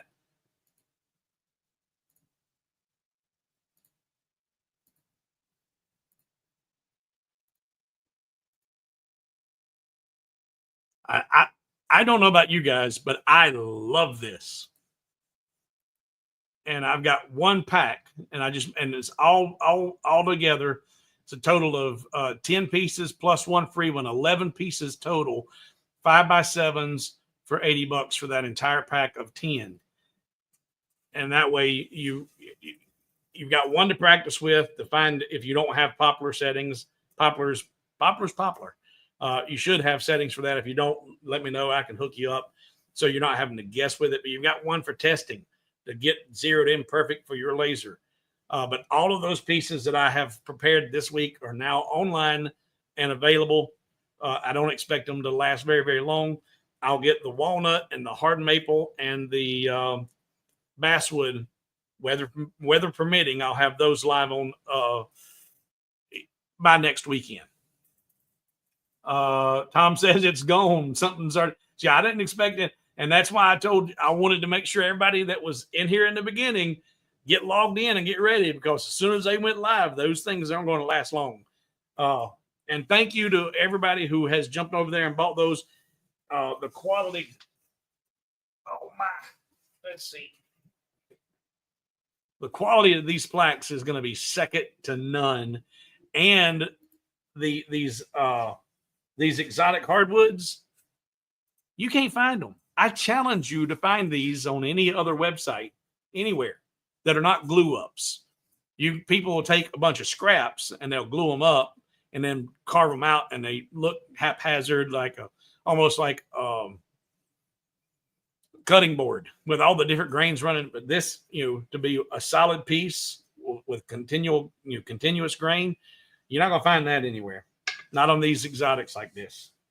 So, and I plan to do more of this as long as there's a demand for it. So if you see something and you're like, man, I would like to have that, and it's gone, just email me and say, hey, I really wanted to get that, but it got gone before I want to get it. I don't know that I could get another piece of that curly poplar, because that was a very rare find. Don't want to put them up there. But as long as there's a demand for them, I'll process and make more. It's a lot of work, but I enjoy doing it. It just, sometimes you need to shut the brain off and check out. And that monotony of the repetitive procedure of plane, or, the joiner, router. I'm not thinking about anything but not losing a finger. Don't have to worry about anything at all. Don't have to worry about anybody knocking on the door, answering any phone calls. Just router. Make sure you got your digits when you're done. Sometimes that is a blessing in and of itself. So I enjoy doing that. Chris says, it's times like this I really wish it was easier and cheaper shipping wood products. Beam me up, Scotty. I hear you, brother. Yeah. I even asked them at Westpen about shipping, and because they're receiving this from international destinations, but when it comes to them shipping out, it's a nightmare. They don't like shipping out of the continental U.S. because of all of the regulations that are involved. All right.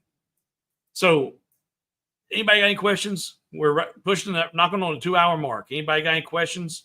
Did I forget anything? Did I tease you with anything that I hadn't gone over? Or did I pass over something so quick? Or did anybody have a question that I didn't get to see?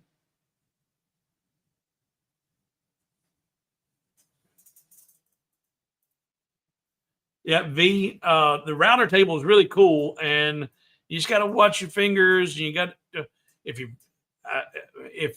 I'm still learning with the lasers, with the woods, I'm still learning. And I've been happy with the results so far. And what I want to do, and I haven't done yet, I have not been using the CO2. And the only thing that I feel like my CO2 is really, really good for is doing the acrylics. And I've got some acrylics. Using the CO2 to make some templates to use with the routers to create some oddball shapes and different things. Like I've got two. I'm making two small cheese cutting boards right now. I'm using the Palrosa. I'm doing a Palrosa and maple cutting boards with a brick pattern. Once it's all glued up, it'll look like staggered bricks with the maple as the mortar and Palrosa as the bricks. I'm doing two of those, and having a template that I can do an oddball shape or unique shape for the actual finished piece, and then templates for doing juice grooves and stuff like that. That would be something the CO2 would be great for creating acrylic templates. Oh, crafting Gene. Yes. Thank you. Yeah, we're going to do that real fast.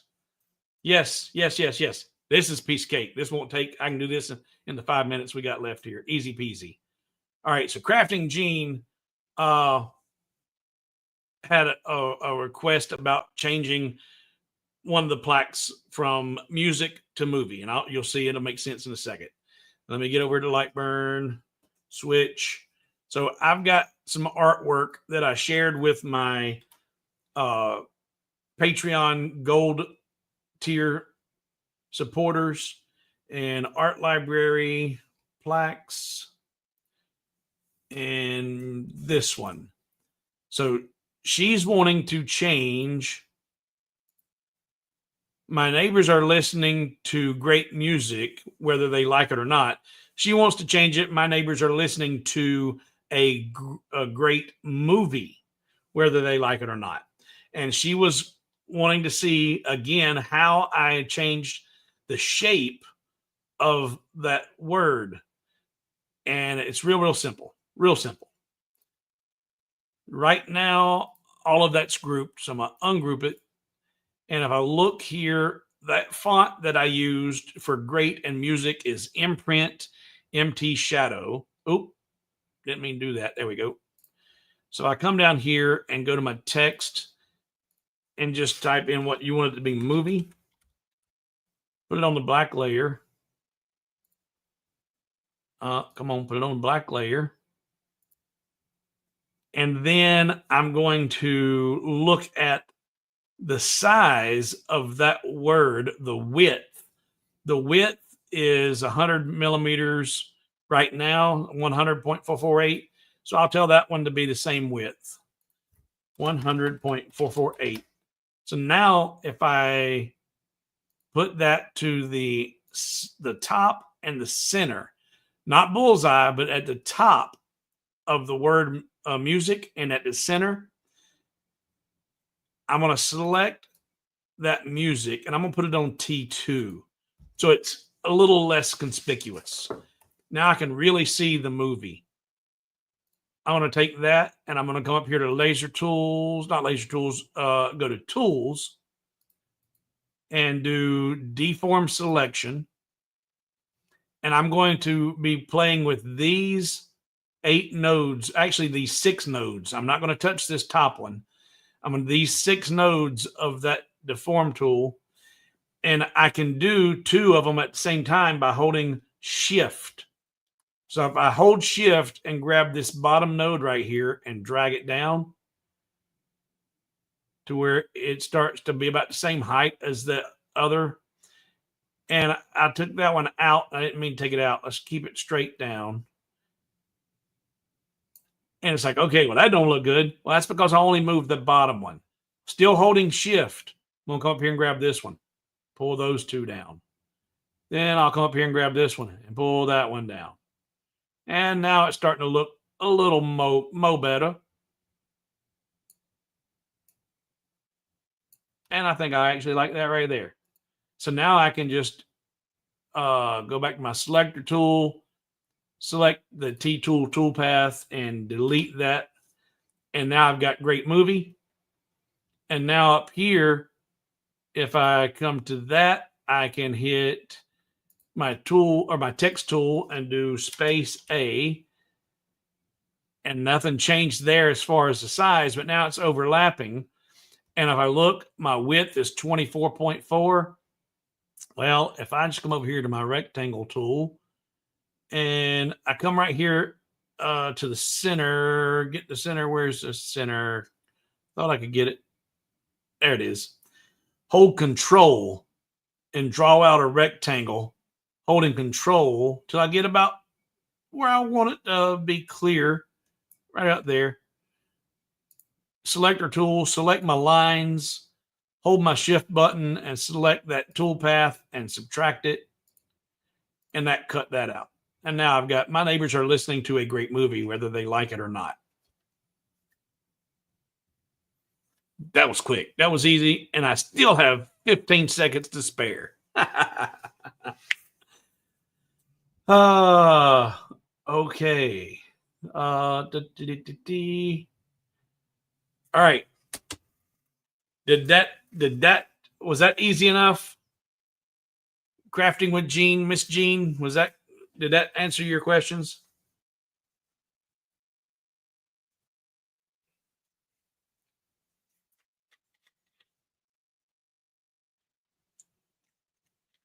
Excellent.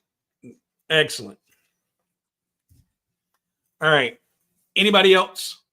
We're at 2 hours. Anything else though? Anything might be something I can nail out fast, and might be not. Maybe not. Probably won't. Okay. Excellent. Gene, I'm glad that helped. All right, guys. As always, thank you for watching. Thank you for hanging out. I don't know. I've got my phone on mute, so I don't know what's been sold and what hadn't sold. But if you bought any of those plaques, they will go out in the mail on Monday. All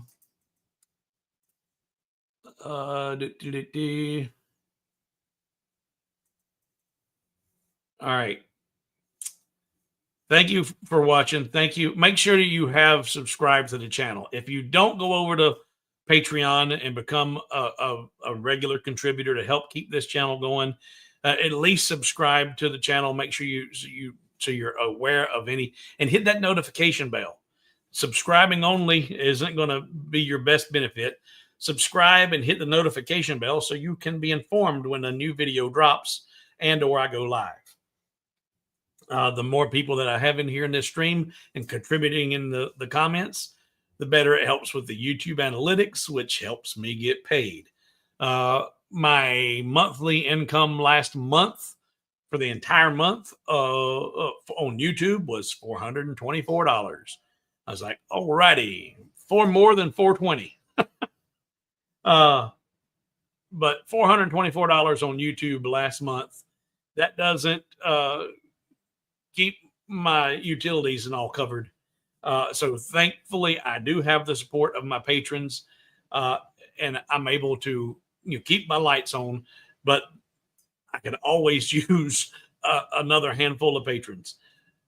Subscribe, notifications, find it in your heart. Go over there to Patreon, sign up. You'll get a coupon good for either a discount on the files. Gold patrons get them for free. And as John said, hit that like button before you leave, even just on this video. All were sold before could finish purchase, LOL. Well, you tell me which ones you're looking for, and I will be processing more of those. Anybody who was wanting to grab the plaques, and if they got grabbed, because I've got just a handful, and what I will be doing with these plaques is as I produce them and put them out there for sale, because these are premium pieces and they're not cheap. Most likely they're going to be shipping out, in a box of 2 at a time. And those fit in the USPS. If it fits, it ships box. And most of the time the postage on those is around $10, because I don't think those are affected by weight, because they advertise if it fits, it ships, which is good because some of these are quite heavy, comparatively speaking.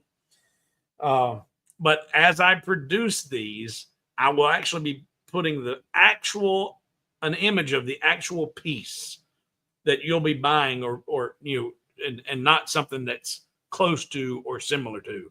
You'll be looking at the actual piece you'll be receiving. Put them on Patreon first. I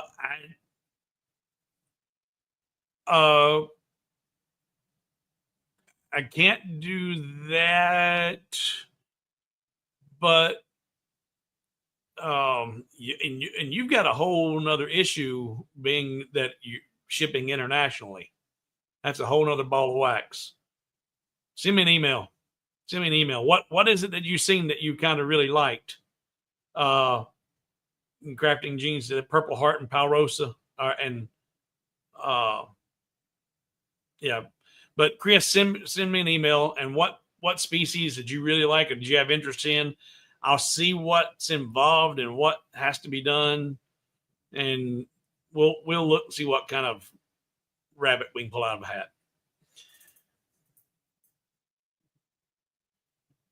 Purple Heart, 5 of them. I hear you. I tell you what now. And I will get more of this and get it processed. And if all of those have sold out already, then that's good. I'll have some money to go buy more. I had a family function today. I had a little birthday gathering, and typically on Saturdays before going on my live stream, I will go up to a Japanese restaurant a half hour from here and have lunch or dinner. But I didn't get it today because I did the birthday thing. And I said, yeah, I didn't get my Japanese fixed this week. And they were like, well, maybe you can go do it tomorrow. And I said, well, it depends. If I sell enough, I can go eat. If I don't, I won't. But if all of it's sold, then I'm going to go have Japanese tomorrow.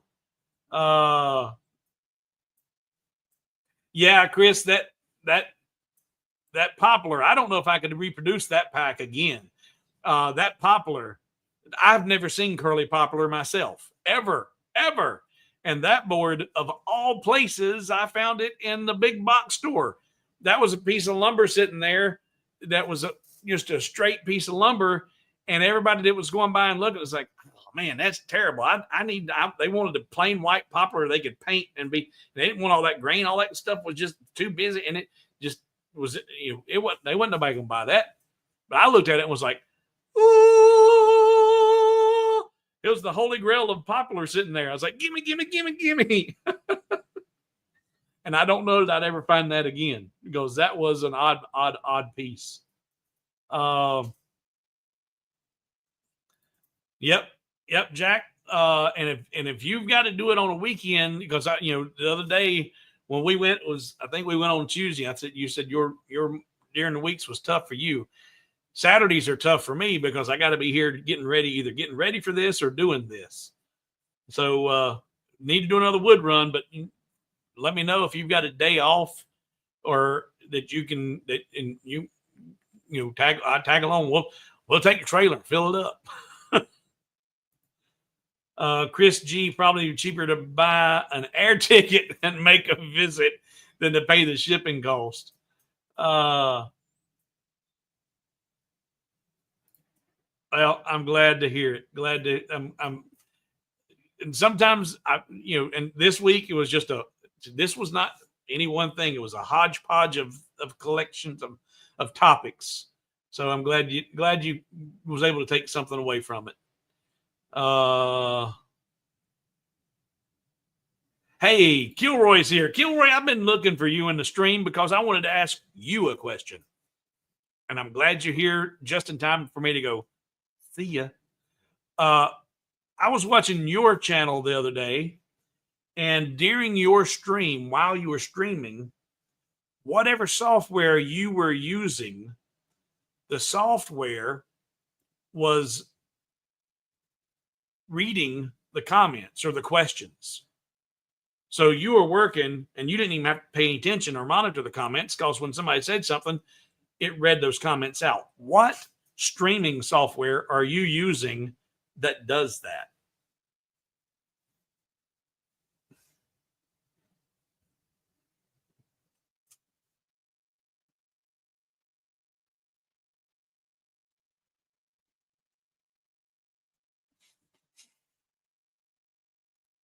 And I had a birthday visit today too. That's so happy birthday to the daughter. But when I seen your channel and your software doing that, I was like, that's actually kind of cool. If depending on how it worked, because I got you guys having all kind of conversations. I wouldn't want to listen to everything being read or But what software, Kilroy, and I'm 99% sure it was yours, a video that you had posted where it was, because I'm pretty sure it's about Little Red when you were doing something. Yeah, that's the website. Some people don't like it, but I get used to it. What website? What software, what website are you using that does that? Because I've not seen anybody else that does that. In fact, I was taken back for a minute. I was like, what is that? I have even toyed with the idea of, I don't want to do another partnership with anybody again. If you know, you know. But I've toyed with the idea of having a pretty little thing sitting over here who's just monitoring the stream and the comments so that she could read the questions in real time so they're more relevant. I'm not half hour past it. So if you needed to interject a question, Galaxy AI, not familiar with that one. I've seen some comments that look like maybe even YouTube could do it. I don't use YouTube for my actual streaming. I'm streaming on YouTube, but YouTube is not my streaming software.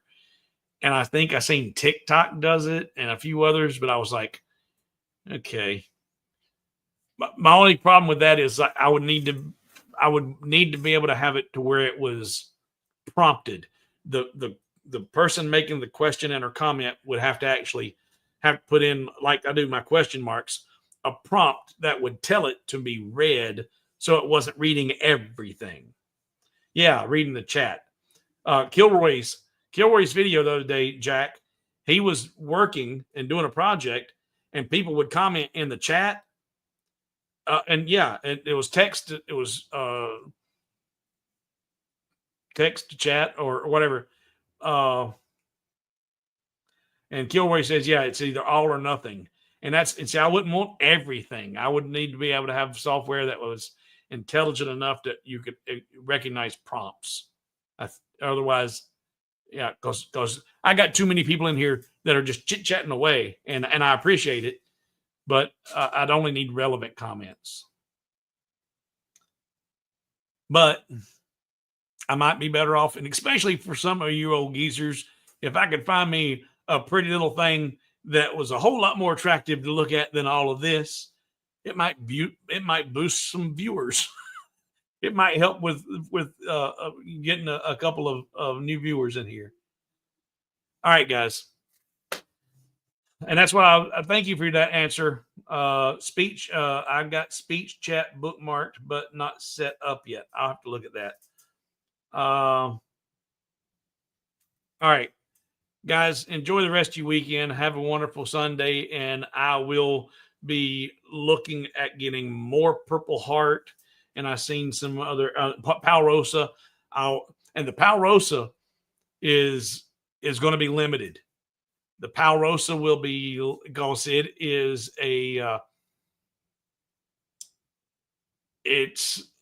there's a CITES list or governing body, and this is on one of their appendixes about being an endangered wood.